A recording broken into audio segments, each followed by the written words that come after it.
Hello, Guardians. Welcome back to Tower Casuals, the Destiny podcast. I'm one of your hosts, Corey Deerigan. Alongside me, as always, is the most powerful hive ever, Josh Finney. Man, what a week. It was definitely a week. It was definitely a what am I kind of watching here? This mission kind of ended really abruptly, and now I don't know how. This mission ended, and now I'm caught in PR controversies. I was hoping to come in and jump straight into talking about the story, but we gotta sit down for a serious fireside chat here at the beginning. Again. It's been a while since we had to do one of these. To Bungie's credit, it's been almost 2 years. It's been almost 100 episodes since the last controversy we had to take time to talk about. Yeah. If you guys remember, that's how we went into Christmas break a couple of years ago. Oh, God. That was how we kicked off the season leading into the Witch Queen. Was a very, very big PR controversy. That the title of the piece that and you're going to hear her name a lot tonight, Rebecca Valentine wrote for IGN, "The Battle for Bungie's Soul: Inside the Studio Struggle for a Better Work Culture." And of course, that led to Bungie's head of HR resigning. Shocker. Pretty much the same day. Yeah. Well, now we're talking about HR at Bungie yet again. And no, it's not over the very ill-advised tweet that they wrote this week. No. We're gonna start with that one tonight. We're not gonna say too much on this. And here's the reason. It's not that it's not worth talking about. It's that as two white guys, we are not the guys to provide the commentary on this. I'm sure there are plenty of Hispanic content creators out there who can speak to this. I know Miss 5000 Watts had some stuff to say about it on Twitter. I would encourage you to listen to people of color about why the term Latinx was not being well received. From what I understand and gather from people I talk to, it's that it's misappropriation of spellings, and basically like, that word doesn't exist in Spanish, essentially. It's getting rid of the vowels and things like that. Like Latino and Latino work perfectly fine. Like, why are you trying to shove something on us that we don't want? Very much seen as like a colonial way of trying to appropriate Spanish culture. Some of the Hispanic people I know, actually, they like really hate it, and they're like, it's just white people trying to make people feel better. It's white people trying to make themselves feel better, essentially. I personally didn't know that people were still trying to use this terminology, because a couple years ago, when everybody was trying to use it, like around like 2019, 2020, it seemed like just about everybody I know hated it. Yeah. So there's been a lot going on there, but there's been a lot of co-opting of the outrage over this, because I don't think that it's performative outrage. I actually think like this is a really important time for us to speak up with a seemingly very progressive company, right? We've seen, their initiatives that they've done, such as Black Lives Matter, Trans at Bungie, Pride at Bungie, Asian and Pacific Islander. When we had Asian Pacific Islander month, they did stuff with that. And this was very much seen as like the next step in that. So I've seen there's been a lot of commentary about people who don't know about those Bungie initiatives being like, "Oh, this is just performative." Like, no, not really. This is what they do. Like, they do this. This is a thing that's led in the workplace. That piece that was written may not have been, but like, this is an initiative that happens within the company. And so it's like, okay, I understand. Like, I get that part of it, but there's been some appropriation of this, like trying to turn this in from like the far right, trying to turn this into like anti-trans and like just spewing a lot of bigotry. Yeah. Being like, "Oh, go woke, go broke." And it's like, no, that's not how this works. That's not how this works. Like, if you're co-opting or amplifying any of that, shut the fuck up, please. Like, kindly shut the fuck up. Because that's not what is going on here. Like, this is simply that the wrong words and the wrong, descriptors were used here. And the fact that we are now on day 3 of this and it has not been addressed is a problem.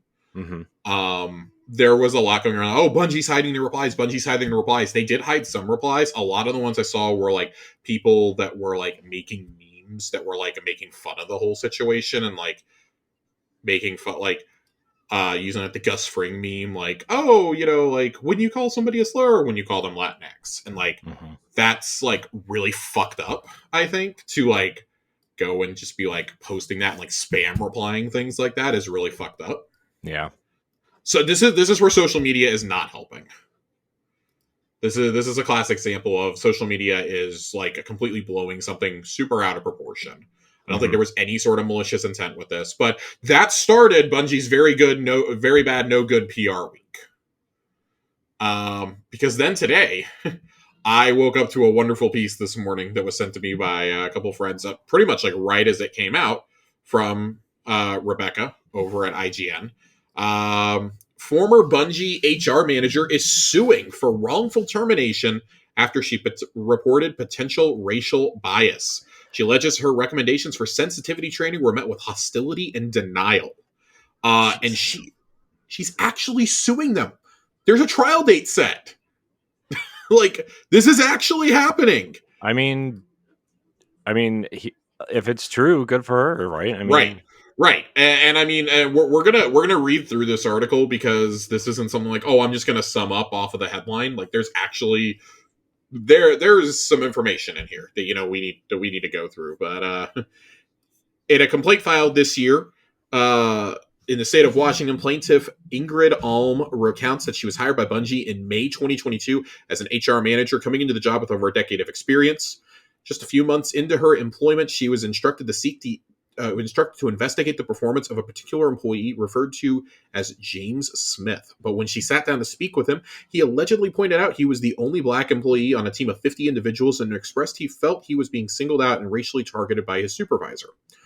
Pause. Great. We're going to pause here. This is happening roughly 6 months after the PR fiasco that we talked about. This is roughly 6 months after the HR chief stepped down and everything. Wonderful. For those of you keeping score at home, it's been 6 months. We thought this shit was dealt with. It was not. Alm goes on to say she shared this information with her supervisor and recommended that Smith's supervisor receive diversity training, but alleges that her recommendation was met with hostility and denial. She says she was told the individual she was recommending take the training had been there for a long time and are, quote, highly regarded, and her recommendation was denied. During a follow-up discussion about the incident sometime after, she additionally was told by her supervisor that she didn't want to touch those conversations with a 10-foot pole. Just what you want to hear out of your HR people, by the way. That's exactly what you want to hear from the higher-ups. HR is there to protect the company, not you, by the way. Following this, she alleges that Bungie recommended terminating Smith's employment. Holmes says she disagreed, saying this would be racial bias, and in September approached Bungie's Director of Equity and Inclusion, Dr. Courtney Benjamin, for advice. Benjamin suggested terminating Smith would be too risky considering the evidence and advised a written warning be given to him instead. However, Alm alleges that her supervisor became extremely angry at her for having reached out to Dr. Benjamin and gave her a written warning over email. Alm's supervisor also called Benjamin to apologize for Alm approaching her, supposedly telling Benjamin that she didn't want her to think she was a racist. Later in September, Alm claimed she was placed in the needs improvement category during a review, despite previously having excellent reviews from both peers and clients, and was told by her supervisor to look for an off-ramp or an exit from the job. Shortly after, Alm says she found her email and Bungie platform access cut off without explanation, and despite multiple attempts to contact her supervisor, received no response for several days. At the end of the month, she was informed her resignation had been accepted, despite Alm insisting she had not intended to resign and wanted to keep her job. She said she declined to sign a document stating she voluntarily resigned, and that an email she sent to the company's chief people officer, Holly Barbakovi, explaining the situation went unanswered. So this is fucking wild. This is why. This is absolutely batshit that this happened basically over the summer last year in 2022, because she was hired in May and she's gone by the end of September. This happened on an extremely quick timeline, about 3 or 4 months. Yeah. That is batshit that this happened this quickly, but also like that amount of people were like, yeah, we're okay with covering this up, essentially. Jeez. I'm trying to figure out why the person who felt that he was being singled out and racially targeted needed to have a letter put on his file. Like, why was a written warning being given to him? Right. Oh my Why? gosh. Like, why is he the one getting the written? That's what I'm trying to figure out here. Why is he the one getting the written warning and not the supervisor that was supposedly harassing him? Right. And, you know, racial targeting, you know? Why is that happening? I want to know, like, who on earth is that important that you need to protect like that? There is nobody that is that. I promise you, there's not a single person that works in games that is not replaceable. I promise you. If you're being a racist shithead about things, sorry, you're going to lose your job. Like, that's just the way that these things go. Like, that's not being woke. That's not being, you know, a social justice warrior. That's the way that it is. If you're a piece of shit, you're going to lose your job. Yeah. Why is the person who felt they were being targeted the one getting the note put on their file? Right. So, and then the HR person is getting in trouble with their supervisors and, like, the director of equality and just what the fuck. So this is what Bungie's response to Alm's claim is brief and does not include an alternative narrative of events to counter hers. Bungie instead either flatly denies almost every part of her narrative without further context or denies them with the statement that Bungie, quote, lacks knowledge or information sufficient to form a belief as to the truth or falsity of the allegations, end quote. Bungie is represented in this case by Mero de Pablo Haddad, a Fox Rothschild lawyer who professes expertise in getting wrongful termination lawsuits dismissed and developing strategies that serve my clients' financial goals and minimize costs when litigation is unavoidable. Alm is suing Bungie for retaliation and wrongful termination and asking for recourse in the form of lost past and future wages, damages for emotional distress, and attorney fees. A jury trial is set for January 22nd, 2024. Jeez. IGN has reached out to Bungie for comment, did not receive a response in time for publication. Alm did also did not respond to a request for comment. What in the fuck? What the fuck is happening here? What the fuck is happening, Bungie? Like, this is, I don't want to be like, this is a he said, she said. It very much is. And let me tell you, the he said is very much more powerful than the she said of Bungie. Because, I'm sorry, like, if it's this and they're detailing the different steps that they took, and they're naming names here, by the way, too. Yeah. Like, of who they went to. I'm actually really surprised their supervisor isn't mentioned by name here. I'm inclined, and given the past indiscretions at Bungie with human resources and on a level of protecting people who have had racial insensitivities or, you know, just are flat out racist, that was what that whole other report was about, was racism and sexism. We're still dealing with it. It's still happening. And some people are going to hand away this off as, oh, this was like 16 months ago. Like, that doesn't matter. That doesn't matter. Like, there is a timeline here to follow. And unless something was lost in translation, I'm still very confused as to how they were trying to insist all the way up to the director of equity and inclusion was going to put a written warning be given to the employee that thought that he was being racially targeted. Jeez, okay. What the fuck? What the fuck? I mean, this is just this is a huge mess, is what it sounds like. This is a shitstorm, is what this is. And there was no response to this when the last piece came out, and Bungie had to reply. Pete Parsons personally responded to that by that afternoon. Yeah, but they have been quiet on.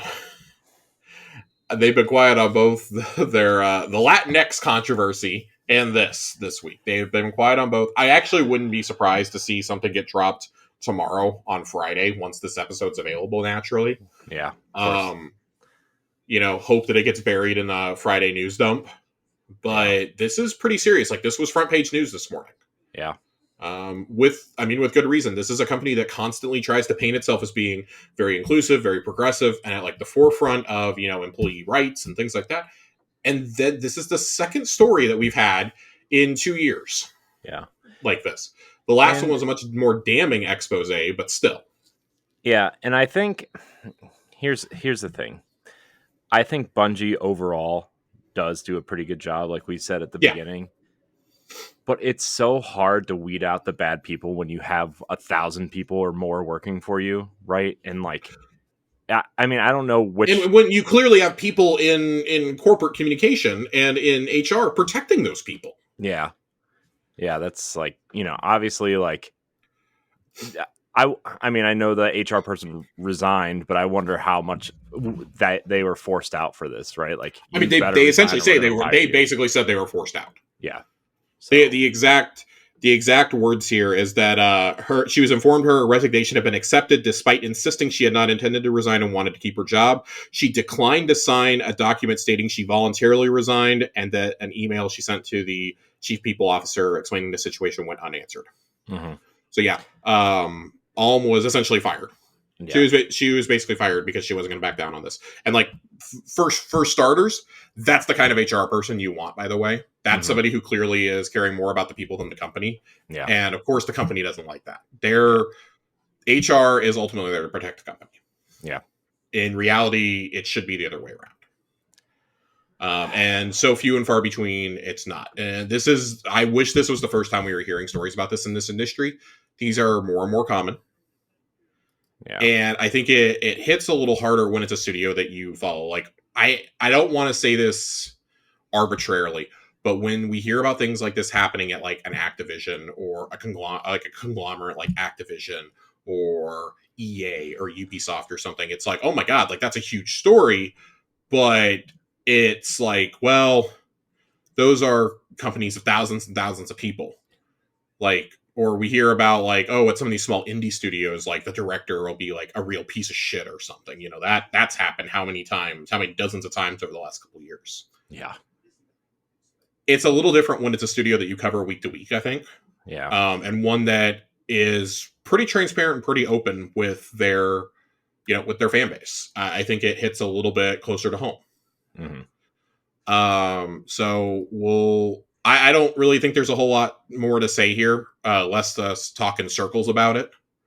It's pretty cut and dry. You can read Rebecca's awesome reporting here. Kotaku did some reporting on it too. Ethan Gatch over there did some. I think his was from a couple of years ago though. Did some stuff, and I think Luke Plunkett, he was still there, did some reporting on it.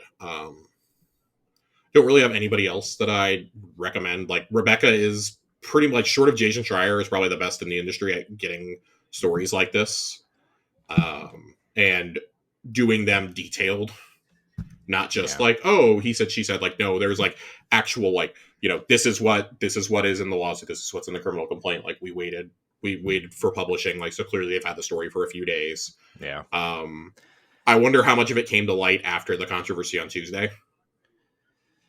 Yeah. But also just like a court filing, like people are going to notice a court filing if it's like, oh, it's for Bungie, Yeah. And they're not going after a cheater. They're being named as a defendant this time. Yeah. That's rough. Good for her though.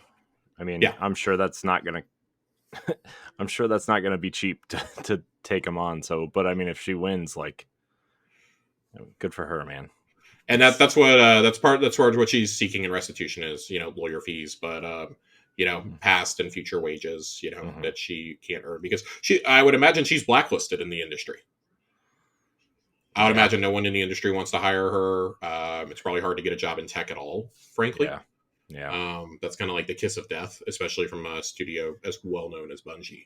Yeah. So, that really, this really sucks that we have to keep talking about stuff like this, especially with some company that we love, but.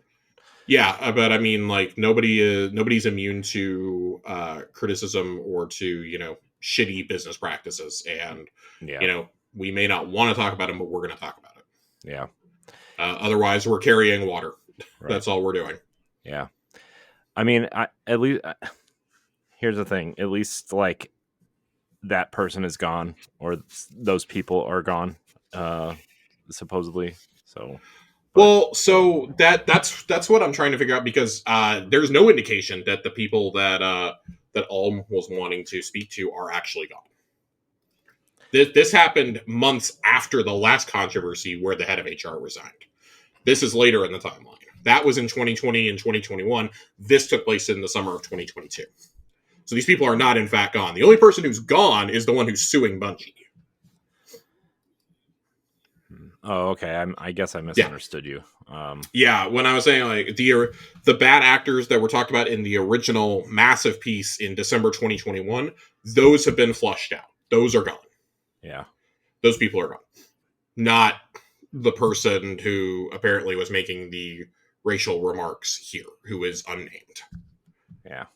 Okay. So, well, I hope a story comes out to say that they're done, because that's ridiculous if they're this not. is insane. And I mean, honestly, like at this point, the person who was supervising our HR employee here who's filing the complaint needs to be looked at by, and they need to bring in outside people from the company to thoroughly do a non-biased review. Yeah. Of their HR and their internal business practices. Like, of course, this is no surprise here for me. Like, listen, I've been saying it for a while now. We've seen it go across tons of other industries. Fucking unionize, man. Because you can't get retaliated on like this, or at least you can. Like, there's some guarantees in there, Yeah. You have a union that'll fight for you and things like that for wrongful termination. This is another example, as far as I'm concerned. So, yeah, it's just sad, man. It's sad when people get treated like that. It's not great. It's not great. Allegedly, I guess we have to say, technically, until it is over. Yeah, I mean, and like we said, it is technically a he said, she said right now. But I mean, as far as the evidence here is pretty damning. Yeah. The one side of the story we're hearing is pretty damning, and the fact that Bungie really didn't refute it. It was just like, oh well, that's not true. Like, that was about the equivalent of what they said. Yeah.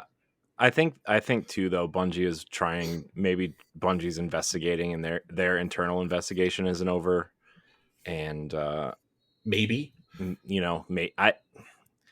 I guess my problem with that is, I guess I don't trust an internal review at this point. Nobody does, but I'm just saying that they have to do that. When your director of inclusion is by name in the lawsuit, that's a problem. Yeah, I'm just saying, like, as a business, like, you kind of like, at least you have to just to if they're gonna get sued, like, they have to do that, right? I mean, it sounds like they're probably doing like the Roger Goodell treatment of like, oh yeah, we investigated, and they like kind of did the bare minimum. Like, an outside I really hope the court appoints like an outside investigator to come in and like check email logs and things like that. Like, let's figure out what the real story is here.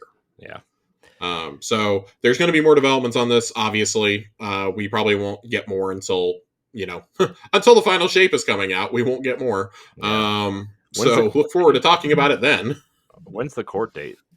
January 22nd, 2024. Oh man, that's such a rough time to do that. And it's a jury trial too. So yeah, we shall see. We shall see. Actual in-game events this week. Corey, what'd you think of that final mission? The mission. We're not the cutscenes. The actual mission itself. I mean, it was cool. I mean, I don't know. I'm like not really impressed by Bungie's mission design anymore, because like they always have great missions. So I'm just like, oh, okay, I'm gonna go shoot some stuff and do some things. And I thought it was great. I mean, I agree, it was great. I just like, they do so many great, impressive things that I'm just like, I don't know. I'm expecting that level of especially this season. I feel like this season's been really good. This season's been kind of like all over the place. And I want to talk about the overall season narrative here in just a minute. And like the mission design, because we got a couple of unique missions, right? Yeah. This particular one, I actually thought was a bit of a challenge. I did it solo. I thought it was a little bit of a challenge. Yeah. I actually died and had to restart it. Yeah. I can't. Last time I did that during a story mission. Yeah, I had to. I died a couple times in this mission. I thought this was really cool, though. I thought it was awesome that we fought the Leviathan Eater. Hearing how scared Imaru was during it was awesome. Yeah, like he's literally begging the Guardian to flee with him, which is shocking. And Eris is basically like, you sit your ass down, you stay right there. Yeah, Eris is pretty great. I mean, God, more or less phenomenal. She's phenomenal in the role. This might be like her defining performance as Eris, and we've been hearing her for like 8 years now as Yeah. Eris. Yeah. When we first heard her, oh no, God, we're coming up on 9 years. Yeah. In December, it'll be 9 years since we started hearing Eris in game. I know, man. Too That's long. crazy. This is crazy though. This clearly was, now you look at it and you're like, yeah, this is kind of a natural place for Eris' story to end up at. Yeah. I enjoyed the mission. I thought the mission was really cool that, like, you have to go and you have to be in her bubble. And imagine my surprise when Knights and Thrall started running in there and I was not prepared. That was my first death, was to Knights with swords. 2 nights. And then yeah. Imagine the Leviathan Eater not standing in one place on the second phase and shooting walls of fire at you and fire tornadoes. And I ran out of every kind of ammo. I had a primary into death in the end. Yeah, I think I definitely ran out of secondary. I had some heavy, but it's like, I mean, I had two rockets, so I'm like, what am I going to do with rockets? This was a dumb weapon plan. Yeah, I don't know that too many heavy weapons were really helping in there. I went in with an LMG, a trace, and a scout. No, I went in with an auto on my first run, and then I ended up swapping my auto for I ended up running double special, hoping that I would maybe generate some more heavy, but I ran a shoddy for the Thunderdome part because it was one shotting the Knights. Yeah, very quickly ran out of ammo there too, though. So that was a bit of an issue. Side tangent about shotguns. They need more. Like, you need to be able to carry more ammo in some of these shotguns, man. Not that the weapons, not that secondary ammo was dropping or anything, but like, I'm just and this is a me thing. I know it's probably perfectly balanced the way that Bungie wants it to be, but like, I'm a shotgunner, Josh. Okay, that makes sense. I need some bullets. Okay, I had 25 bullets in my shoddy for what it was worth. It did not last me very long. It needs at least 40. You're fucking wild. You are absolutely out of your mind. No way. Boo. Get out of here. Get out of here. Put on your special ammo reserves. You don't need 40 shotgun bullets. Yeah, I do. I need it. I need to run and gun, Josh. So I think I think everybody agrees this was a good mission. This was a well done mission. It's kind of what we expect for these season finales at this point. Just like the one that we had where we're trying to save Asha for the Taken last season. That was a cool mission. Yeah. The one where we see Amanda Holiday die was a cool mission where you're fighting the Tormentor. That was really cool. We've had the Exorcism. We've had a bunch of them over the years that have been really, really cool. Yeah, I actually think the seasonal stuff in general has been pretty good. It's been good, but this season, and Bife was making this point, and I didn't really understand it because I didn't get a chance to play it until later on in the day. This is showing the limitation with the seasonal model, though. I agree. So the main source of complaining for me comes from the cutscene after. And I want to be really clear. This is a cool cutscene. This is an awesome cutscene. It's too short. But the abruptness of where it ends is equivalent to like a crash test dummy. It hits the wall when you're going like 80 miles an hour and just cuts off. And literally, there is a whole like second half of that scene that you need that is relegated to a lore page that I would say at least 85% of the player base is never going to read. Oh, yeah. You go and listen to that radio message, and there's a whole chunk just missing that you need to know to really grasp what's going on. Like, the shit that happens on that lore page, which we're going to read for Lore Corner, we're going to do Lore Corner a bit earlier in the episode tonight, is actually super important. It's some of the most important Hive lore that we've gotten in the last couple of years. It's so important that Bife made a 19-minute video on it today. Or at least released it today. It's so frustrating because it's such a cool cutscene, okay? You get there, Ikora transmats in with Savathun's body. They tell Imaru to res her, and he's like, what? And so he just goes ahead and does it. And Savathun starts, kind of mouthing off. She see, oh, Eris, it's so nice to see your mask slip. And Eris, the sword she's holding is Night Terror. It's the sword from Shadowkeep. Yeah. She takes it and slashes Savathun's throat and absorbs her power. So she absorbs the eons of power of Savathun, briefly becoming the most powerful hive ever to exist. Yeah. And we don't understand how important this is at the moment. Okay, because the cutscene doesn't really do it justice. What she ends up doing, we find out in the lore piece, is she severed Xivu Arath from her throne world. Yeah. How do you do She that? made her mortal. This was the perfect time to show us Xivu Arath. This was the perfect time. Like, you couldn't visually show us Xivu getting kicked out of her throne world. Yeah, man, that was like, not only that, but the whole conversation that follows after, because Imaru brings Savathun back right after we fade to black. Yeah. Which people don't know because like they don't show it, and people are going to be like if they only play like the seasonal content or even just like the main story and they think Savathun's dead, right? Like yeah. Next in the final shape when she comes back or maybe next season they're going to be like, "Wait, I thought she was dead." Yep. And that's one of my big things. So I mean like the radio message afterwards definitely confirms that she is alive. But it's like, how did we get there? So we're gonna read the lore here. I apologize. I have to read this off of my phone because I had to take pictures of it because the API is still not updated. We are on week 7 of the season for those keeping score at home. Why are they waiting so long? I have no idea. 7 weeks into the season, and we still don't have the lore for the season. For either of the lore books. You cannot read either of the lore books in-game. And it's massively frustrating. That's so this is what's called a deal's a deal. We're doing Lore Corner right here, right now. Lore Corner. We're doing it before the Chwab tonight. The air still sizzled with dissipating soul fire as the Guardian and Ikora knelt beside Eris. An eruption of light illuminated the thick smoke behind him, and Savathun rose again, laughing. I suppose I had that coming, the towering god said as she rubbed her renewed throat. Slowly, she tilted her head. Something's different, she said carefully. I don't feel her. Imaru darted up to Savathun's eye level. After she took your power, Eris called up Xivu's throne world and did something that cut her off from it. He floated to Savathun's shoulder and glared down at Eris. Banished from her own throne world, Savathun cackled gleefully as she approached. Eris, you overachiever, how I love you. I wound you up and you ran right over her. Savathun crouched, peering at Eris's collapsed form with intense curiosity.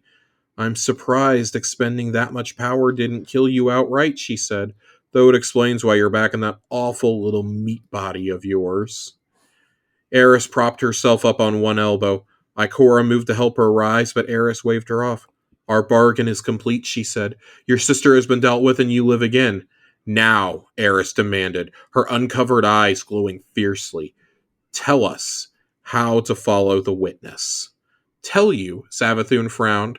Her voice edged with disappointment. I already showed you. Ikora leapt to her feet, roaring void energy, distorting the air around her. She took a measured step towards Savathun. No tricks, no riddles, no lies twisted around the truth, she said, her voice firm. Tell us now or I don't have any reason to let you leave here alive.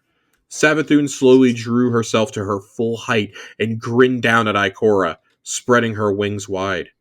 Eris may have managed an interesting sword logic stunt, but I have lost none of my power. She began to hover, her talons dragged across the ground as she floated towards the warlock. You are in no position to stop me. The Guardian rose from Eris's side. I am, they said. Savathun paused for a long moment, her ossified face unreadable. Finally, she sighed. Just when you were starting to impress me, she said as she closed her wings and stooped to Ikora's height. Imaru bobbled awkwardly to keep level with her. We both need to stop the witness, and to that end I have given you what I promised, she said slowly. You will find you have it when you are ready. Like Eris said, our bargain is complete. There is no need for drama. Ikora gritted her teeth. Savathun shrugged. Pout all you like, Ikora, she said. It's not a trick, and if you won't take my word for it, then... Savathun looked around the ritual space of her throne world. Her eyes settled on Imaru, and she smiled. Take him. What? Sputtered Imaru. Savathun ignored him. Take Imaru, my loyal ghost, my connection to the light, she continued, dropping to one knee in supplication.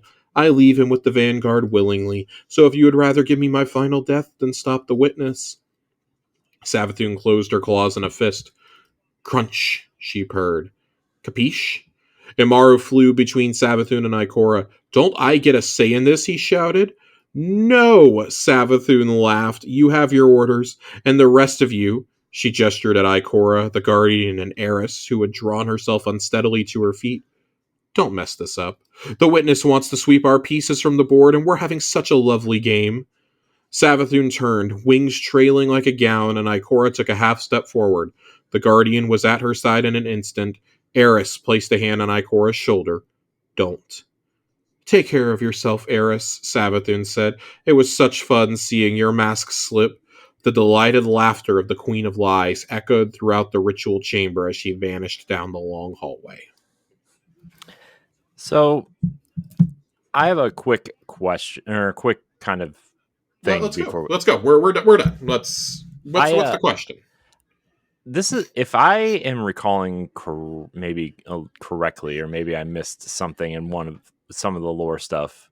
This is kind of the first time the Guardian has been directly referred to in some sort of lore, correct?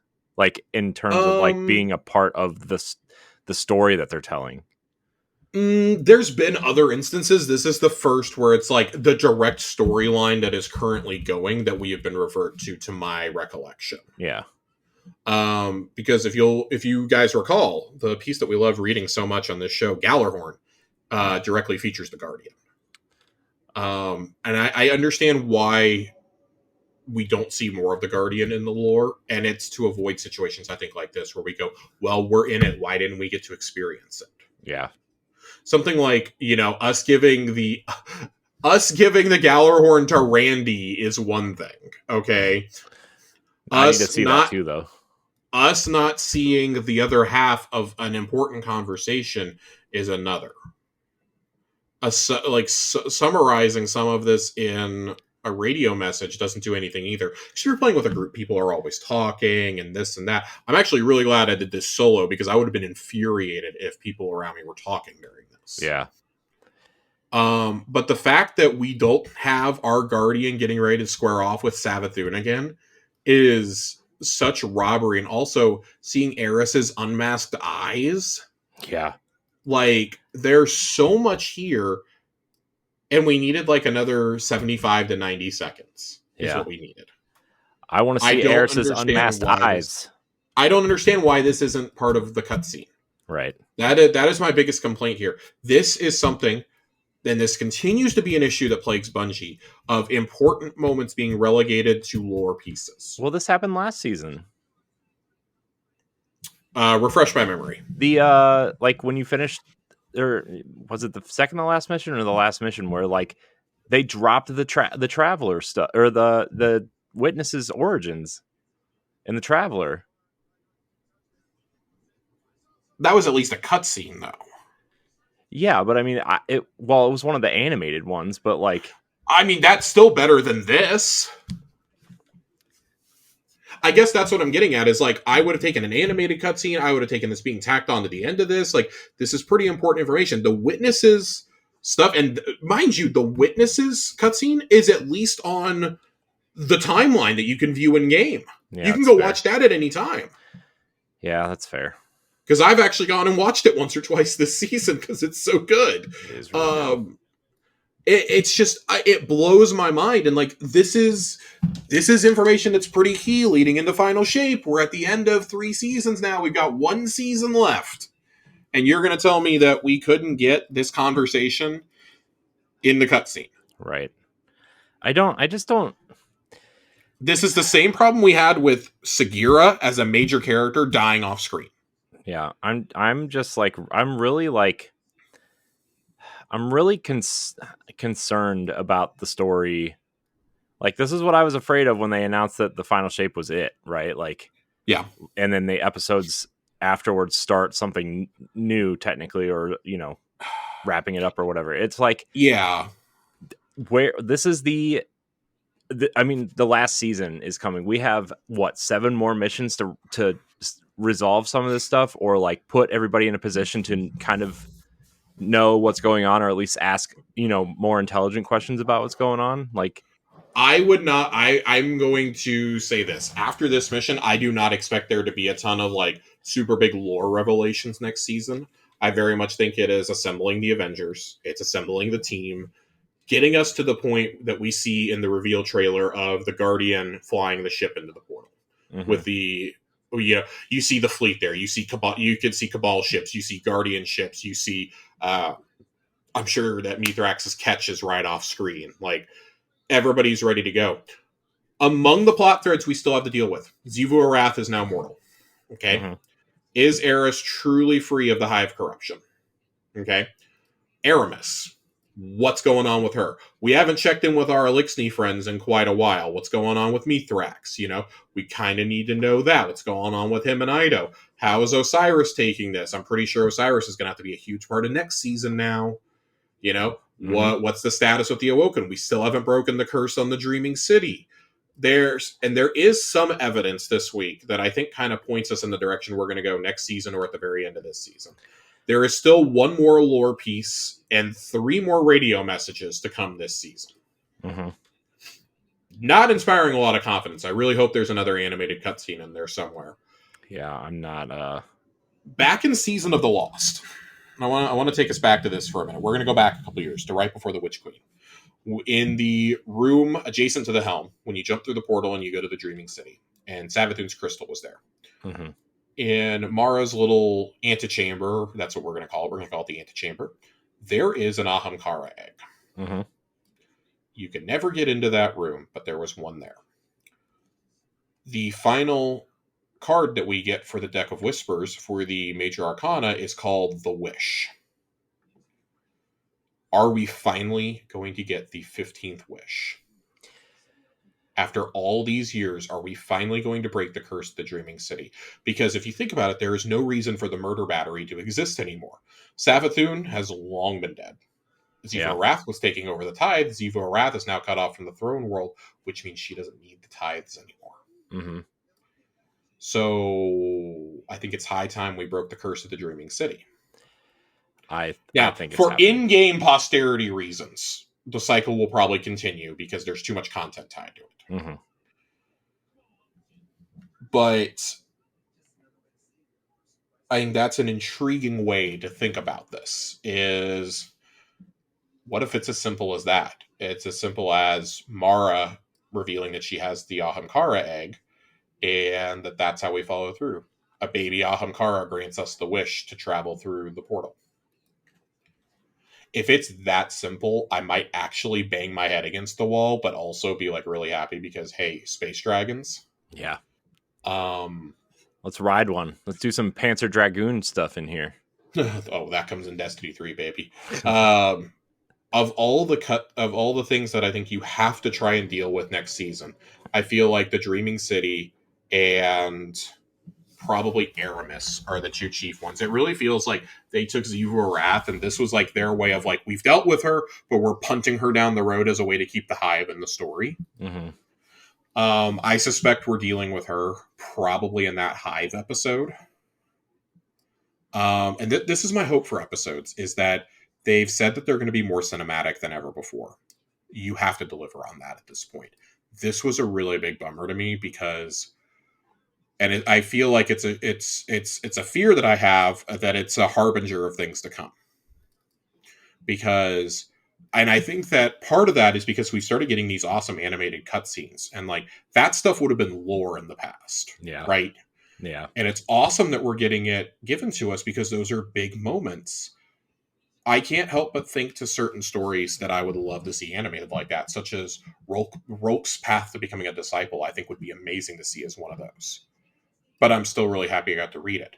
And that's not an essential story to understand. This is something that is tied to a seasonal narrative that our Guardians, and I probably wouldn't be as upset if our fucking Guardian wasn't a part of this scene. And it clearly was taking place the second it faded to black. Yeah. That's my biggest problem with this. Yeah. And if this is a one-off thing, fine, but history tells me this isn't a one-off thing. I do fear that I'm making a little bit too big of a deal out of this. But it's because I don't want to see this keep happening. it was bad enough when you killed Sagira off screen. We were all upset about that. We should be equally as upset about stuff that directly features our Guardian that is the current seasonal storyline is not being shown to us. Yeah. When it's information like this. Like, even take away, like, showing, and I think it would have been great, like, oh, our conversation ends, and then that's when we get our first glimpse of Xivu. Yeah. That would have been so cool if we could have seen that. We still haven't seen her in game. Yeah. We've seen, like, concept art, if that. We've seen her sketched out in the lore book, in some of the Grimoire books, and that's it. Yeah. We've never actually seen Xivu. And, she's been in one of those animated cutscenes, I think, too. One or two of those. But if you're going to voice a character, you need to actually show us the character. That's the point that I've gotten to. Mm-hmm. And I think it's really sad that, and I understand there is so much pressure on the final shape, and I probably wouldn't be drilling this home as much if this wasn't dealing with stuff that, like, oh my God, like, this is kind of setting up, like, that final sprint. Mm-hmm. As well as, I think, putting a little bit of content off for episodes. Like, Savathun is almost certainly back in episodes. Yeah. In episode 2 or 3, whichever one is Hive themed, I think it's 3. She's almost certainly coming back for that. Yeah. But, I mean, the Vanguard basically says in the audio message, like, we don't know where she is. She has disappeared. Great. Yeah, she could be chilling on Throne World or whatever, and you kind of have to take her at her word that she's not going to do anything. That, if she wages war on the Guardians or on the city or anything, like, that's it. Like, they can kill her. Yeah. And I think even Imaru at this point is like, I don't really want to be a part of this. Like, now he's kind of, he's without a home. Like, he's probably going to hang out with Eris now. There's another, we talk about the lore books not being accessible to read online. There's one where he muses, like, well, if shit goes sideways, maybe I can just be like Finch. Maybe I can just do the free agent thing with him. Yeah. I really hope with Festival of the Lost coming up, I really hope that, because it was Glint the first time, then it was Glint and Finch. I really hope that they drag Amaru along this year, because I think that would be hilarious. Dude, that'd be great to hear him have to get along with those two. It's like it opens this also opens up the avenue for more storytelling. Yeah. With Imaru and him being, kind of a connection to the Hive still. Like, I guess, like, kind of wrapping up final thoughts on this last mission and, like, the season as a whole. I really, really, really hope that we're done with the Hive for a while. We've had so much Hive in the last several years because you look at the major expansions of Destiny 2 and you had the base, which, they tried to give, the Cabal the leading role in that one, but the Hive, still had a role to play. You have Curse of Osiris, which they're not in. You have Warmind, which is a Hive-centric one. You have Forsaken. They're kind of like, they're not like secondary or anything, but they are on the Tangled Shore in a pretty big way. Yeah. Then we started getting the seasonal activities. They had a whole expansion in Shadowkeep. They were the focus of Arrivals, them and the Taken. Focus of Arrivals, of Hunt, of sorry, I'm trying to go through my mind of all the different things that we've had to do. Oh, you're fine. Lost. They were pretty big in Lost. They got another expansion in The Witch Queen. We've had several dungeons based around them and or the Taken at this point. Yeah. We have Crota's End. We have King's Fall. We have... oh my god. Again, I'm blanking out. Let's see. Crota's End, King's Fall, let's see. Ghost of the Deep. We just got Ghost of the Deep. You have the Shattered Throne. You have... The point is... Pit of Heresy. Pit of Heresy. The point is, there is so much Hive content in this game. I feel like we have so many seasons that focus on the Hive or on the Taken, and it feels like it's really outworn its welcome at this point. Yeah. And I mean, like, if you had to, like, kind of pinpoint a central, like, antagonist of Destiny, Destiny 1 really didn't have it. In the early concept art, it really felt like it was going to be the Fallen. And it wasn't. It never really was. There really was never a central antagonist to Destiny 1. But the Hive had a lot of focus in there, Yeah. Dark Below, The Taken King, King's Fall, Crota's End. I mean, I feel Yeah. like they kind of positioned Crota and Oryx to be that eventually, but while you're playing, you don't really feel that, right? You kind of feel like the Fallen are kind of the main enemy. That's Almost. what I was trying to say. Yeah. Yeah. And then you come into 2, and the base for 2, the base campaign, definitely was the Cabal with Gaul. And it kind of gets disjointed again, but it really feels like the Hive are like the closest thing to an actual like main adversary that we've had, especially after we formed alliances with Keitel and Mithrax, right? Yeah. It's and like that's fine. Like they're a race basically born straight out of the Witness's power. Yeah. You know, them and the Taken. But I feel like we're at the end of their story. There isn't much more you can really do. Like how many more Hive gods or like demigods can we kill at this point? Right. Like look how many strikes have revolved around them, you know, dungeons, high value missions, story missions. Like how many more of these things can we possibly kill? Yeah. We're running out of notable Hive to kill. The Cabal have basically been hunted to extinction at this point. The Elixni are bordering on extinction. Yeah. Like, we have to pivot. We have to come up with some new enemy races, guys. Yeah, I mean, I think the next major focus is clearly going to be the Vex, but Vex. I also think that what if Eris doesn't die? What if she goes and raises a new Hive army? That was a theory. I mean, I think we talked about that on the show a few weeks ago. Yeah. That, you know, what if Eris is just corrupted? You know, what if she's corrupted at the end? And like, I have my doubts that it's all out of her system. Yeah, to me, it's clearly not. But it's time gated. It's time gated until post final shape. Yeah. Man, I wonder if that's going to be one of the episodes. Is there a Hive episode? That first one's a Hive episode, right? Nope. Yeah. The first one is Vex. Oh, right. The second one then? I don't remember. 3. To be honest. It's the third one. Okay. The first is Vex. The second.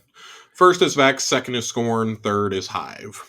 Look, Josh, if I was a baseball player, that would have been a Hall of Fame batting average. Okay, 1 of 3. Hall of Fame.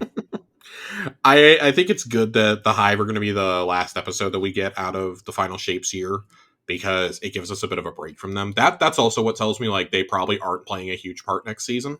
Yeah. I think next season if we are back in the Dreaming City, I think it's going to be less Hive and it's going to be more of Taken and Scorn. Yeah. Yep. Which also, the Scorn, talk about a race that wasn't supposed to stick around. Mm-hmm. And has like just continued to luck out. Yeah. It was clearly a way for them to keep like Elixni style enemies in play without having to actually have the Elixni. Yeah. I don't know. I hope that new enemies are on deck for post final shape. Maybe for like that first major expansion after episodes. I really hope that there's more factions that are added in, like that we explore beyond Soul. Like that's always been my desire, clearly. Yeah. But I think there's a lot there that you can do. I mean, at this point, where haven't we been in Soul? I mean, we've done every planet except for... We can keep doing moons, but... No. Take us away. Get us out of here. Take us to something more interesting, frankly. Yeah. How about Andromeda? Mass Effect Andromeda went there, and it was good.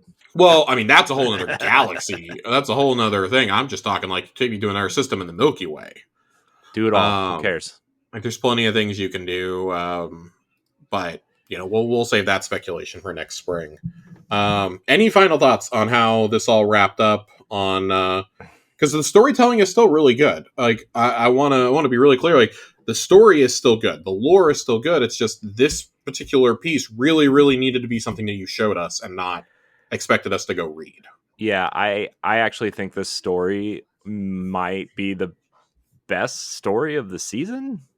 But like, there's the couple faults are just like you have to read that lore, and you know, it's wrapped up so abruptly.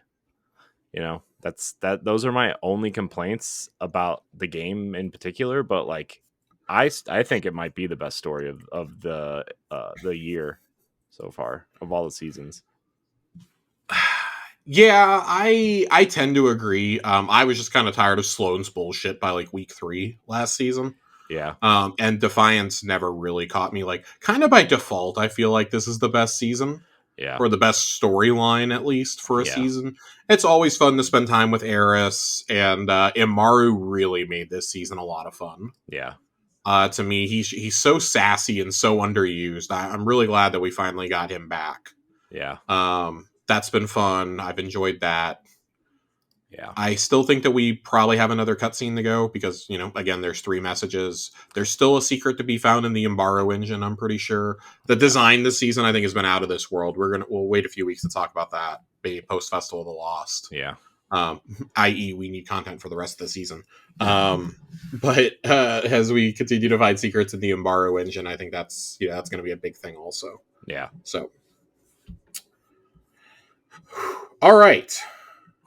I think it's finally Schwab time, Corey. Are you preparing yourself? I'm preparing myself. I'm going into this blind. That's not like you, Josh. I did not have time today to read over the Schwab. Well, it's starting out promising. Rahul hosts The Price is Right. Oh God. Oh boy. When we made exotic focusing, we spent a lot of time asking ourselves what feels fair to players of all types.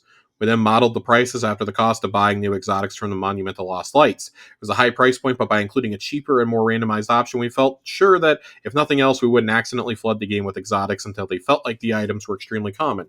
Since then, we've had a lot of opportunities to both listen to the community feedback and collect detailed data about how much players with different time commitments tried to earn and own week to week. Long story short, we saw that except for folks who play Destiny 2 a whole hell of a lot, most weeks you all weren't earning more than a few Ascendant shards a week. The players who only have a few hours to play may be earning 1. Armed with that information, we've made 2 important changes to how exotic focusing is priced. First and foremost, we are eliminating the exotic cipher costs for Tier 2 focusing. Focusing was always meant to be a way for players to put in the work and pick what they want, and the slow rate at which players earn exotic ciphers works against that. Secondly, we are reducing Ascendant shard costs for both tiers of exotic focusing. Tier 2 focusing will now cost 2 shards, so most players will be able to get a few extra targeted rolls for build crafting per week, if that's where they choose to spend them. Tier 1 focusing already only costs 1 shard, but we heard a lot of feedback the cost still felt steep. In all the data about materials, we also realized players don't have enough places to spend enhancement prisms in a meaningful way, so we changed the shard cost from 1 shard to 10 prisms. On the surface, the price hasn't changed much, 50,000 glimmer, but for now, it costs less than it costs to get a shard. You can get a semi-targeted exotic roll.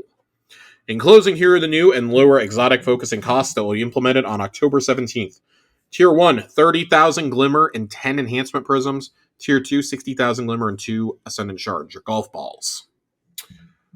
Cool. I feel the pain with the prisms. There's nowhere to spend them. Nothing takes prisms. Armor takes like 3 prisms to upgrade. Yeah. So, I needed more places to spend prisms. Not that I'm buying a ton of exotics. I've been playing for long enough that I have rolls on most exotics that I use regularly. So Yeah. I'm still using exotics from a couple years back. Yeah. Unless I was trying to target like a new Star Eaters, I don't really see myself going and buying one anytime soon. But I hope that changes. Fingers crossed there's a cool exotic next season that I have to have a good roll on. The Deck of Whispers, there's a post about the Deck of Whispers that they put up an individual blog post. We were kind of planning to go through that before HR Madness struck. I'll let you guys go read that and how they decided to basically bring the concept of a tarot deck to life inside of a first-person shooter. It's a good read. But the big chunk here, the mid-season armor and weapons preview. I think this is going live on Tuesday, but some of the big changes include changes to Antea swords. Reflective vents now require full class ability to deploy. Following deactivation of reflective vents, your class ability energy is drained proportional to the amount of damage reflected and no longer provides an improved slide. It was granting too large a benefit for too little a cost. It also suffered from a lack of meaningful counterplay options. By tying the damage reflection to class ability, we hope to reduce the uptime of the effect and to prevent it from easily stacking with the Juggernaut arc aspect. Antea Swords users will have to think about their engagements more carefully because opponents can exploit the times their class ability is on cooldown. Thank you, God. This has absolutely made playing high-end PvP a fucking nightmare for like the last season and a half. Yeah. So thankfully that's going back. And people always forget. Antaeus swords have always been this annoying. It's just they forget about them until somebody publishes a YouTube video with this thing is fucking busted, and then everyone uses it for a while, and Bungie has to be like, okay, we're gonna do a nerf, and it's not really a nerf. It's just like we hope you stop using this. This is the actual first substantial like nerf to how it works that I think that we've ever gotten. Mm-hmm. So pretty excited for that. Yagn Ahamkara's Spine is another one that needed that. Reduce the trip mine grenade's bonus health from 100 to 70 and remove the bonus 50% damage resistance. Grenade energy is now provided on ability kills instead of damage with abilities. And I mean, hey, you needed that because I got really tired of the trip mine spam also in the Crucible. Mm-hmm. And it should still work pretty good in PvE for the record. Weapon balancing. SMGs. Oh boy. We're still finding many players, especially those on mouse and keyboard, see little downside to sacrificing stability to maximize range. We always want players to have a choice when it comes to what stat they want to prioritize, but those choices should have trade-offs. Until now, ignoring or even reducing stability was not seen as much of a penalty. The benefits of range far outstriped the downsides. So now we are going to make that choice a bit tougher. The goal of this change is not to make SMGs feel hard to control at base. That said, if you choose to sacrifice stability or not invest in it, you will notice the difference in controllability. Increased recoil globally by 10% and reduced mouse and keyboard stability bonus from 20 to 10%. And then here we go. This is going to excite us, Corey. Auto rifles. Yeah, auto rifles. Give it to me. Give it to me, Josh. Oh boy. I need it. We are still not happy with where adaptive and high impact auto rifles shake out compared to other ARs. We made some tweaks to separate them a bit. For rapid fire, adaptive, and precision ARs, we've reduced their aim down sight damage fall off scalar stat back to 1.6, while high impacts are left at 1.7. This should sufficiently differentiate the maximum ranges they're able to achieve and give high impacts a room to breathe over precisions, which are currently able to achieve the same range. For adaptive ARs, we weren't happy with how difficult they felt to use, so we increased their base damage and decreased their critical hit multiplier to make them more forgiving while retaining their current optimal time to kill. Yeah. Adaptive ARs, those are your 600s, boys and girls. It is gnawing hunger season once again. Yeah, gnawing hunger. I still have mine. I still have mine, and I was really hoping that I would never touch this gun again. Joe Wilson, one of his favorite guns, gnawing hunger. Yeah. It's a good one. We were laughing the other night, reminiscing about doing Deep Stone Crypt with Joe and how he didn't like using swords and he didn't like using Lament. And I think that Nerd had to step in and tell him he had to start using it over Xenophage. Yeah. Because with Xenophage, he just wasn't dealing enough damage to anything to help us. Was that So after it was causing the us nerf, or was that just because it shoots so slow? Yes. Yeah. Both. Yeah. It was both, because Xeno got nerfed going into... Right. It got nerfed going into Beyond Light. Right. It was so powerful. But story time aside, there's some changes made to the scalars here for rapids and auto or adaptives. Precision auto rifle, specifically Amit, is going to have its zoom value reduced from 17 to 15. It's the undisputed king of all ARs for multiple reasons, including high range, ability to craft it with double enhanced consistency perks, the Amalon origin trait, and its above average zoom all contribute to the weapon feeling like there's no reason to use anything else. Reducing the zoom will make the weapon easier to use at close range, where it has stiff competitions from AR or from SMGs like Immortal and Unending Tempest, but it will make it harder to use at long range, as the accuracy will be decreased and aim assist will fall off sooner. So that's good. They're hoping that other ARs can step into that long range gap. Yeah. Pulse rifles. We're generally satisfied with the place that high impact pulse rifles have found themselves after the recent round of range changes. It's come at the cost of almost all other pulse rifle subfamilies, swinging heavily negative in terms of effectiveness. As such, we're making 2 changes to pulse rifles in the mid-season patch. The explicit goal is to keep high impact pulses near where they are now, while elevating other subfamilies back into contention. We'll be increasing damage fall-off start at 0 range by 1 meter, which means pulse rifles with low-range stats like rapid fire, lightweight, and adaptive will all see a notable benefit to their damage fallout stat distances, while pulses with higher range stats, those over 60 like him, high-impact pulse rifles, will see little to no improvement. Combined with the reduction in most auto rifle ranges, we believe this change will allow the faster-firing, lower-range pulse rifles to find some room in the sandbox. And then with adaptive pulse rifles, they're wary of buffing the damage and entering into another high impact pulse rifle situation. We believe there is some room to improve comparative range due to their distinctly lower ease of use. As such, we moved their ADS fall off scalar from 1.7 to 1.8%, which will elevate them over high impact pulses. And then there is a big chart here where you can look at fall off stat distances, base zooms, etc., and how they've changed them over the last couple seasons. There's a bunch there. Whew. I should have brought a drink with me. You should have. I brought one, but it's gone already. So. Oh my god, I really, really should have brought one. Go get one. I could vamp for a minute. I'm good. I'm good.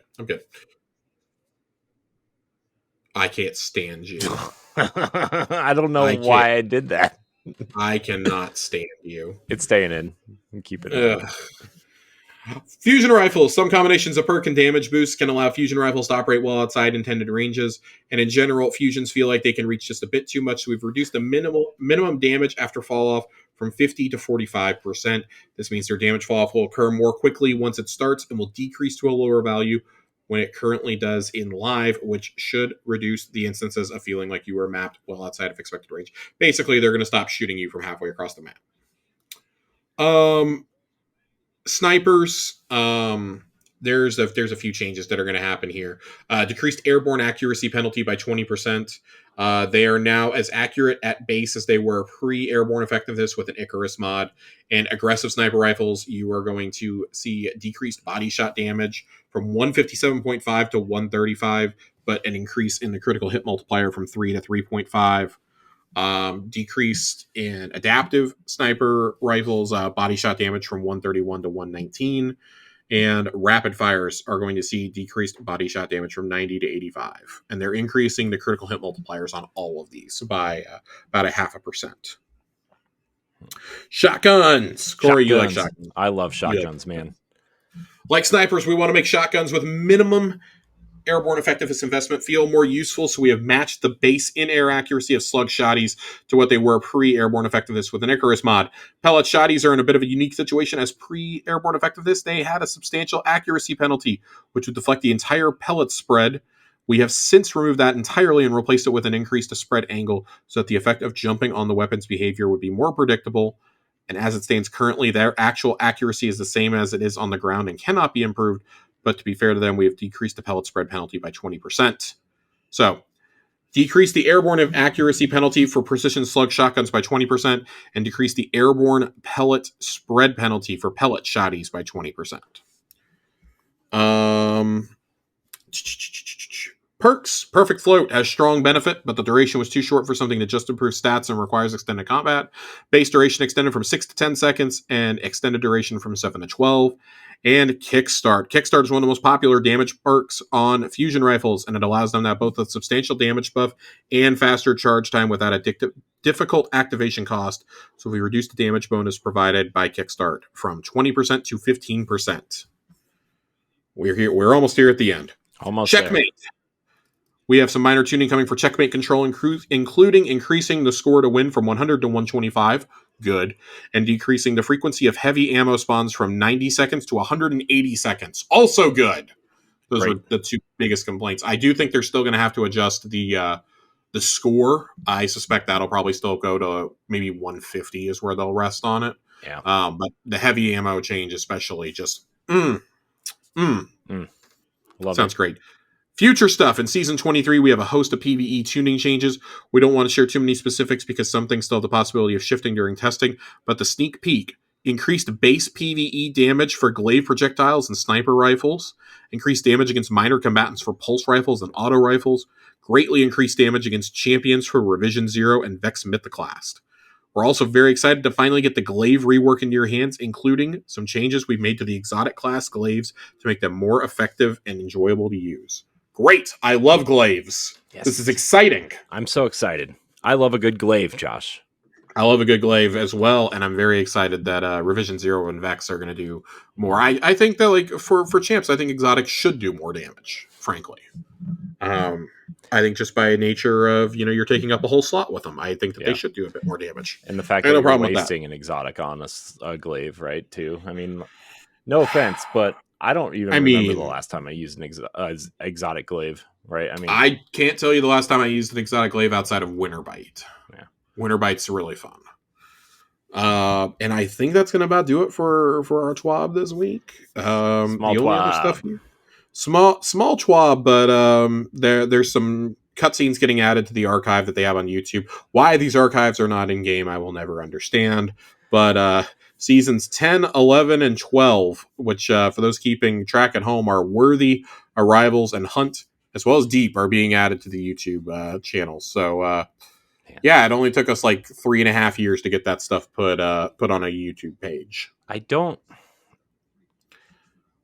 I'm with you. I don't understand why this isn't in the game.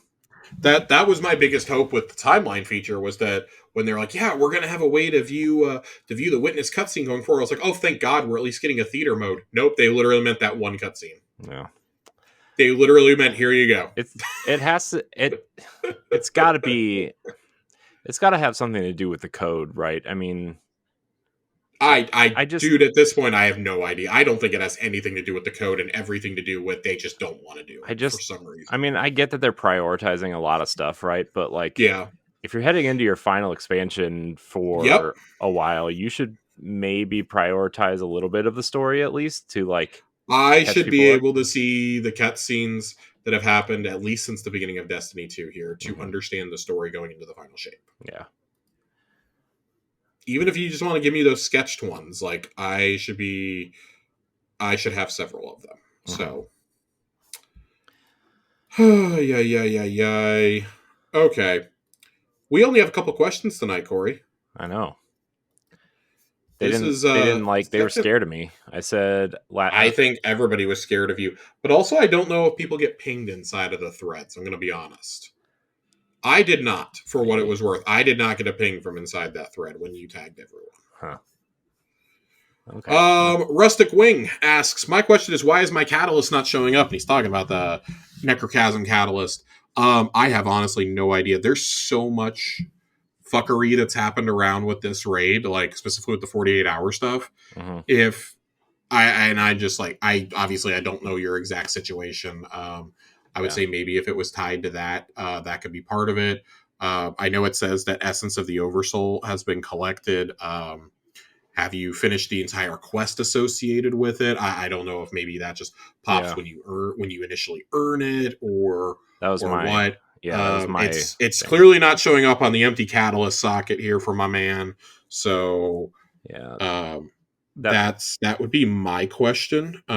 It says, like, if I can Sherlock Holmes this for a second, it does show no enemies defeated. Maybe did you just now get your Necrochasm? That could be it. You might have to finish the associated quest to get it to show up. Yeah, that would be my guess. That was going to be my first question.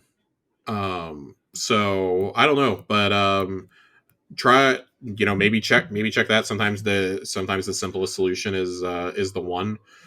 If not, definitely that is something you should reach out and ask Bungie help about. You can go to the forums and do that, because I unfortunately cannot perform triage on your collections from a podcast. Give us your login information. Give us your password. Give us your username. Give me $500 in silver right now. And the Saint 14 helmet statue. Oh my god, I want that thing so bad. Andre sent that to me earlier today, and I was like, oh my god, you got to be kidding me. Jiggly Panda writes in, as always, and asks, if you could make your ghost voiced by anyone other than Nolan North, who would it be? Peter Dinklage, baby. Peter Dinklage. I need Dinklebot back. He's old, he's frumpy. I like to imagine that my ghost would kick back and have a cigar with me. Peter Dinklage seems like the kind of guy who would do that. Also, Idris Elba, just because I've played a lot of Phantom Liberty lately and I need more Idris Elba in my life. Also, he's fucking cool. He's fucking cool. Man. My ghost would show up with a trench coat on. It'd be awesome. Yeah. God, he's fucking cool. He's fucking cool. Man, I don't know who I'd want my ghost to. I mean, I feel like the Morgan Freeman answer is played out right? I feel like that's Yeah, pretty played out. 100%. I feel like you got to have some sort of like comedian, someone who's funny to, like at least can deliver the lines that way. Because Ghost kind of has that weird kind of, haha, it's funny but not delivery. Man, I don't know, man, dude. I don't know why this popped into my head. What if Ray Romano voiced your Ghost? Oh my god. Guardian, you gotta, Guardian down! you gotta fight Savathun, Deborah. Oh, jeez. That'd be pretty bad. Oh man, I don't know. I like the Idris Elba answer though. Idris Elba, man. Idris Elba forever. Yeah, he's fucking cool. When Outbreak eventually comes back and becomes craftable, how fast do you think it will break the game? So here I continue to be skeptical if this and Whisper will ever become craftable. And this is why, because I think the weapons are so unique on their own. Yeah. That I don't know if they're going to be craftable. It's not like the other ones where, we're adding perks onto something that's already like, got a unique perk. We're just adding like some basic perks and like shaking them up with the catalysts.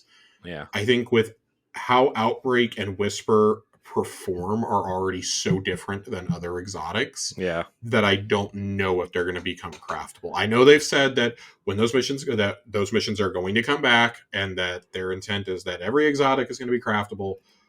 I don't know if they're going to do it with those two in particular. Yeah. I agree. Especially, I think that's a really tight rope to walk personally. Yeah.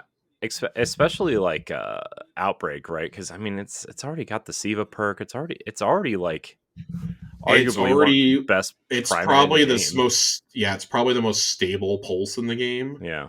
It has such a little recoil. It has great stability. It's one of the best exotics you can tell a newbie to go get. It's still perfectly serviceable, and I mean and it also has the perk built into it where the more people using it, the more powerful it becomes. Yeah. So I really don't know if there's going to be too much more that they'll do with Outbreak personally. Mm-hmm. Maybe if the stability or like the recoil was really crappy, maybe like, that could be one of the mods you get for it or something. I have no idea what we're going to do here, sadly. Yeah. But the question is, if it becomes craftable, it's 100% breaking the game day one. Yeah. 100%. Yeah. 100%. Like to the point where they're going to have to take it out of the game for like 2 months to fix it. Yeah. And then they're going to nerf it, and then everybody's going to be mad. Yeah. And nobody's going to be happy about it. Yeah. Shade Slayer writes in. Do you think we'll see more weapons of hope that work with boots of the assembler like Lumina does? So it's the only weapon of hope right now, to my knowledge. I really do hope that we get more. In fact, I actually have a theory after you asked this question that the Traveler cannon that they're teasing, I think that's going to be one. That seems like a pretty obvious choice to me. Yeah. I would like to see a few to kind of balance out the weapons of sorrow. I would really like to see more things like that, like things that like buff your team when you're using them. Yeah. Could be weapons of light. I know the weapons of sorrow are directly tied to the hive, whatever. I don't think they need to be like reclaimed versions of hive weapons or anything. But the Traveler cannon would be a really cool place to start with this. Yeah. And he also says, we have a lot of weapons of sorrow that work with necrotic grips, so maybe a whole lore type for them. I would love that. I would love that it's weapons that the Traveler has bestowed upon us. Yeah. I think this would be a really cool like subtext for what we're doing in both the Pale Heart and maybe even in like Zer's realm in Dares of Eternity. I think those would be two really cool realms to explore to get these weapons of hope, quote unquote. And what better time than the finale of the saga when we need them the most? We're inside the Traveler. We're inside the Travelocy, man. We need them. We need them. Yeah. So help me God, if they reclassify Ace of Spades as it, I might actually scream. I'm so fucking tired of Ace of Spades. They might. They probably will, knowing my luck now that I mentioned it. And our last question of the night comes to us from Sammy Gobo. What is your theory on how we're getting through the portal and the Traveler? I want to know all the juicy theories. Baby Ahamkara. Baby Ahamkara. Drifter is going to ride a Baby Ahamkara through the Travelocy. That's what's happening. Yeah. That's what's happening. Eris is going to steer the derelict in for us. But no, Drifter is totally going to lead the army, riding on the back of a baby Ahamkara, baby Wish Dragon. Yeah. In all seriousness, though, I really do think that it involves. I really do think it involves an Ahamkara and the final wish. Yeah. We forget that Savathun she was the person who wished the last wish of the raid, the titular last wish raid. Like that's her. She started the whole cycle in the Dreaming City. The Truth to Power book, I recommend everybody read that. Those are messages from Savathun trying to influence the Guardian. Mm-hmm.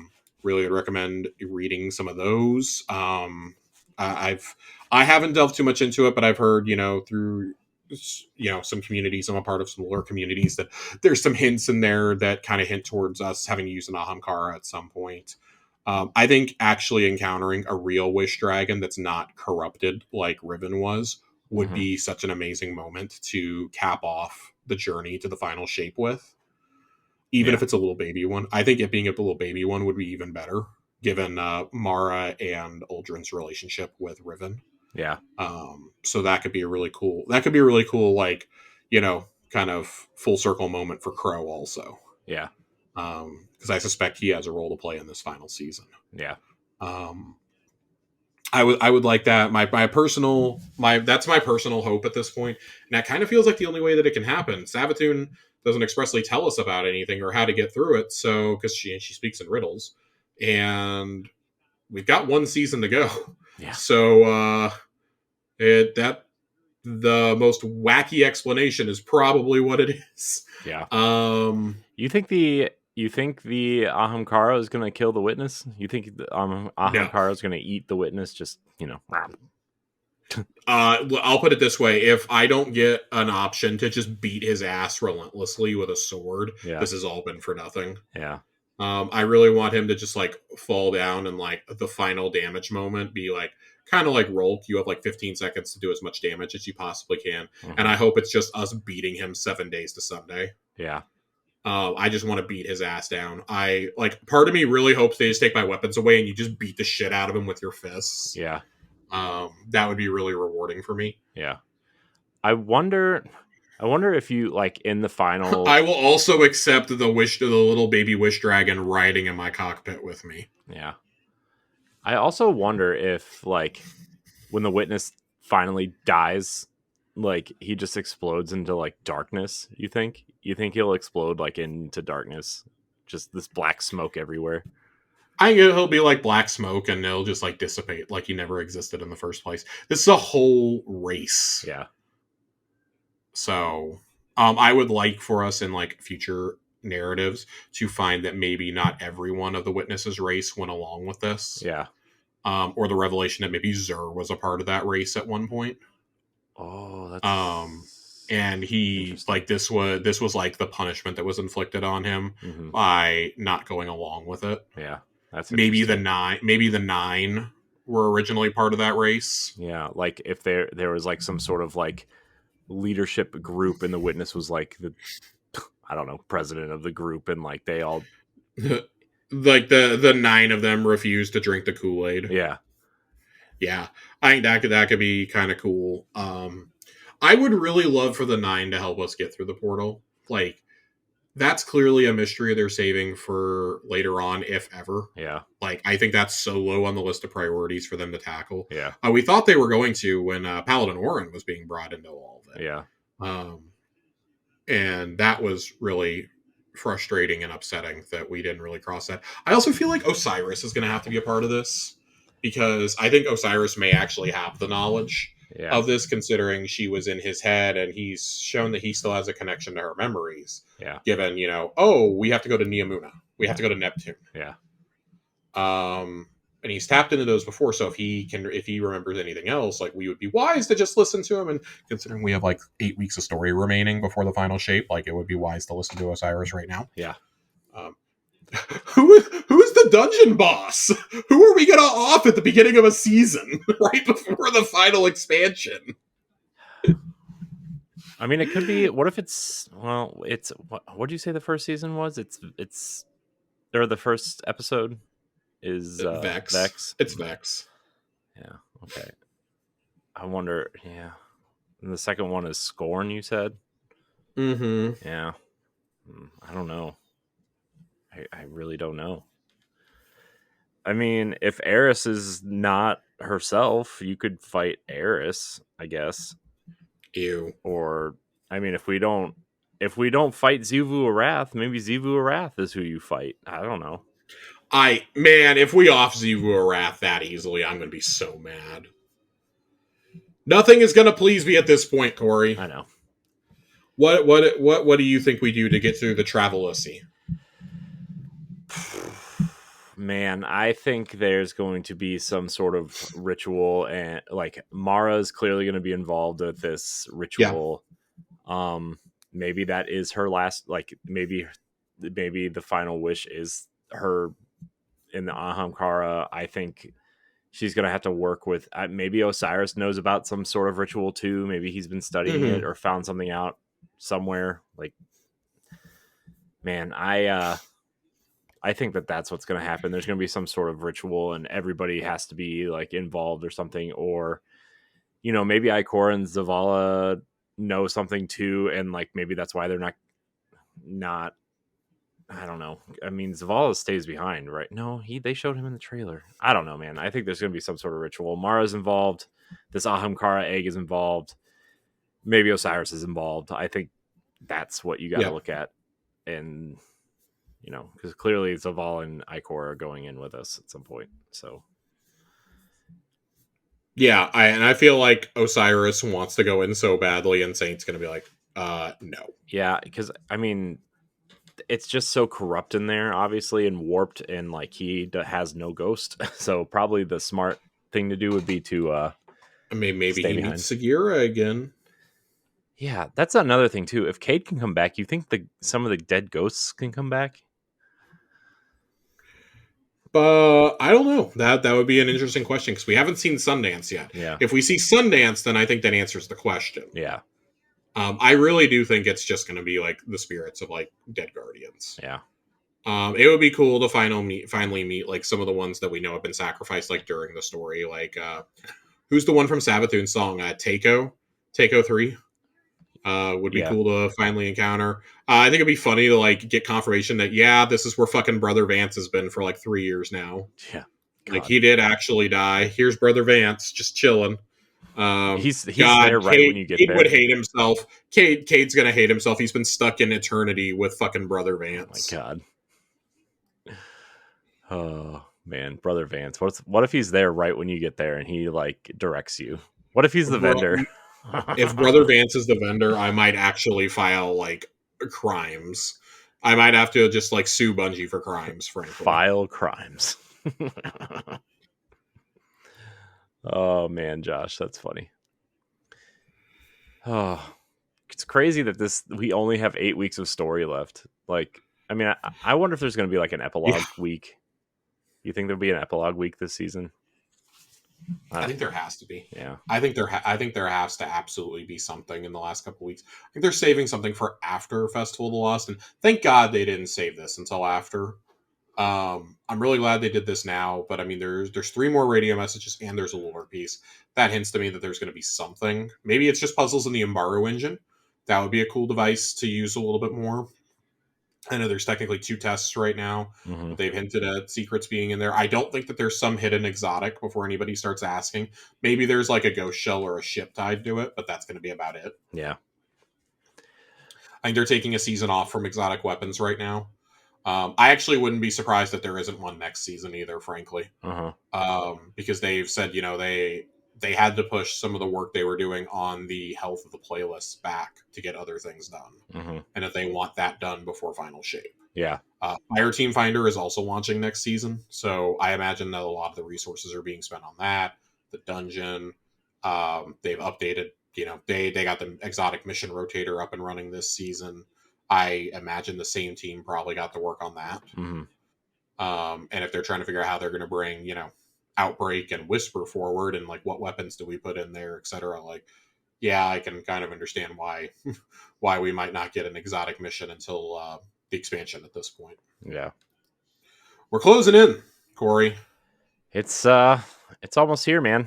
We're about 4 months away. We're 4 months and some change away. Yep. So it's going to be real busy between now and then. I'm hoping to get a bunch of Festival of the Lost in. I guess it's not starting next week since we didn't get a preview in the TWAB this week. Yeah. I really thought it was going to start next week. Yeah. I when they said mid, look at the mid mid-season Mid-season. preview, I thought that was gonna be part of it. So, like, I guess I kind of get it. We talked about this a few times, and I always forget what we say. The 17th is probably the most likely start date now. So that way you get 2 full weeks leading into Halloween, and then you get Halloween with the week after being a part of it also. Mm-hmm. So for a 3 week event, that would make sense. I don't remember when the next season is supposed to start, but that would kind of line up with giving us 3 more radio messages after. Mm-hmm. The room would be there for it. I imagine they want all narrative stuff wrapped before Thanksgiving. Yeah. That would just be my guess, and then come back from Thanksgiving to launch the new season and probably drop that dungeon on December 1st would be my guess. Yeah. Also, to launch it before the first night of Hanukkah and after Thanksgiving. That's kind of like the only way you can squeeze it in is right there. Yeah. So, not that they wouldn't launch it on Hanukkah, but I know, that we just got done talking about how this company tries to be inclusive and try to be, respectful of all walks and ways of life. And I don't think they want potentially having to have people come into work on the first night of Hanukkah because the dungeon's not working. Yeah. So you could have like some, non-Jewish employees come in, I guess. They're called Gentiles, Corey. Whatever. I know this because I paid attention in church once in a while. By the way, have you seen some of them crazy church Instagram reels? Unfortunately. Oh man, you don't want some spiritual milk? No. Oh, you need to look up that YouTube video. It's funny. I'm good. I've seen enough weird. I've seen enough weird religious shit in my life. I don't really need to see any more. We're entering a really busy time. Yeah. If anybody's wondering why the episodes may be a little short for the rest of the month, because there's not a whole lot of story. It's Festival of the Lost time. Mm-hmm. There is so much other stuff to consume right now too. Yeah. I think we're getting to the point where this might be the latest into a season that I've ever been working on a season pass. I'm like 75 in my season pass. They sent out an email tonight saying what your level is and where you are on your Arcana quests and stuff. Yeah. My title's almost wrapped. I need to do one more Embaro test and then I'm done. But yeah, Starfield and Cyberpunk have both been completed. I'm looking forward to Spider-Man's coming out in 2 weeks. 2 weeks from the time this episode posts is when Spider-Man comes out. So that's going to be pretty busy. Is it really that close? It really is. It comes out on the 20th. Man. Friday the 20th is Spider-Man 2 and New Super Mario Bros. Wonder. Yeah, Mario Wonder. And Sonic is that week too. Sonic is that week, and then the following week is Alan Wake 2. I know. I just beat Alan Wake 1. Oh, God. One of my all-time favorite cult classics. Oh, I'm going to go ahead and save my opinion and say it's definitely not one of mine. Well, fuck you, buddy. I'm working on It's also a game that's like 13 years old and was showing its age when it came out. So. Yeah, I know. I'm playing the DLC now, so the special episodes on the remaster. So, when you God, I completely forgot about those. I thought you were talking about the Xbox Live Arcade game that came out like 2 years after American Nightmare. Oh, it's fucking great. I love it. I love American Nightmare. I love Remedy games. I will talk about Alan Wake on the show at some point. Maybe next week we'll talk a little Cyberpunk. But, see, I like Control and Quantum Break in Max Payne, but not Alan Wake. Apparently. That's fine. Alan Wake is definitely Alan Wake is horror, so it definitely skews more towards that. I'm really excited for 2 though. Alan Wake 2 and Spider-Man 2 are my last 2 super must plays. They're the last 2 games I'm buying this year. I'll put it that way. That I haven't already ordered because I have Mario RPG redeemed with my digital code from my Tears of the Kingdom package. And Mario Wonder is not happening until at least Christmas. Yeah. I mean, that's a game that you could always just. It's not. It's a Christmas present for Chelsea. Yeah. So also a Christmas present for Josh. No, Josh's Christmas present is arriving in early November. I will be purchasing a Steam Deck. Ooh. And I will be getting either a Steam Deck or a ROG Ally in early November, and I will be playing Baldur's Gate for the next 3 months after that. My goal is to start playing Baldur's partway through November and hopefully wrap a playthrough up before Persona 3 Reload comes out. But Josh, you could get it on PlayStation 5 right now and order a PlayStation Portal and play it handheld mode. I will not be doing that. I will not be playing. I will not be playing it like that. This is a game that I want to play with friends who have it on Steam. Is the problem? Yeah. I don't want anybody to have to buy a second copy to play with me. Yeah. All my friends have games on Steam already, and have graciously agreed to do another run through with me. So I will be playing Baldur's Gate with them, and I will not. This is not a game I will be 100%ing. Yeah. I will be simply playing through, and then I will do a much more casual playthrough next year. But you mean you don't want to see all 1,783 endings or whatever? I would actually love to, because that's a game that sounds tailor made for my completionist heart. But to keep my sanity intact, it will not happen. I'm already having enough trouble figuring out how I'm going to manage next February. For those who do not know my plight, next February is Persona 3 Reload, Final Fantasy 7 Rebirth, and the Final Shape. That's a Josh lineup right there. That's a Josh lineup. I'm actually really terrified because let me tell you guys, Persona 3 Reload is not the game I needed a whole month with no interruptions. That was Rebirth. I needed a whole month with Rebirth with nothing else coming out. And on top of that, Nintendo was like, "Hey Josh, we know you're the weirdo who likes all these cult classics. You're the guy who was excited when we said the words Famicom Detective Club. Here's Trace Memory ported to the Switch for you, and we're going to drop that on Valentine's for you." Yep. It's a problem, Corey. It's an epidemic. Yeah. It's sorry, Josh. That's all I can say. Oh my God. Get me out of here. Get me out of here, Corey. All right. I want to thank everybody for watching and or listening to this episode of Tower Casuals. Remember to join the Discord. I don't know. I don't have anything else to say. Josh, where can we find you? Twitter. I'm still holding it down. At Josh_Finn, 2 N's. Holding it down. Probably really upset about this week's ending still, and probably talking about Cyberpunk a lot. We will be talking Cyberpunk on Xbox Casuals on Monday. Yes, along with a bunch of other things, apparently. A bunch of other things. Mostly probably layoffs, but... Probably. Gross. Anyways, you can find me on I am Corey HD on Twitter and Instagram. Subscribe to our YouTube channel, rate us, review us on podcast services, and all that stuff. I want to thank everybody for watching and or listening. Until next time, we love you. Goodbye.